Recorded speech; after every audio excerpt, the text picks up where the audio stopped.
بچہ دن میں 400 سے 500 بار مسکراتا ہے، اور جب ہم بالغ ہو جاتے ہیں تو روزانہ مسکراہٹوں کی تعداد بہت کم ہو جاتی ہے۔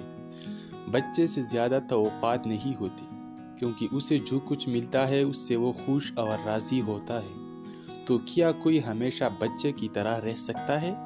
اپنی خواہشات سے مطمئن ہو کر خوشی کی حالت میں رہنا اگرچہ مشکل ہے لیکن ناممکن نہیں ہے۔ خوشی یہ سمجھ کر بھی حاصل کی جا سکتی ہے کہ حالات اس سے بدتر بھی ہو سکتے تھے، جن حالات میں میں ہوں اور میں بہت سے لوگوں سے بہت بہتر ہوں۔ جب بھی ہم ناخوش ہوتے ہیں تو ہمیں یہ یاد کرنے کی کوشش کرنی چاہیے کہ ہمارے راستے میں کتنی خوشیاں آئی ہیں اور ہمارے پاس کتنی چیزیں ہیں جن کے لیے ہمیشہ شکر گزار ہونا چاہیے۔ ہمیں اپنی نعمتوں کو گننا چاہیے۔ آخری بات، ہم ہر اس چیز کے لیے خدا کو موردی الزام ٹھہراتے ہیں جو ہمیں نصیب نہیں ہوتی، لیکن کیا ہم اس ہر چیز کے لیے خدا کی تعریف کرتے ہیں جو اس نے ہمیں عطا کی ہے؟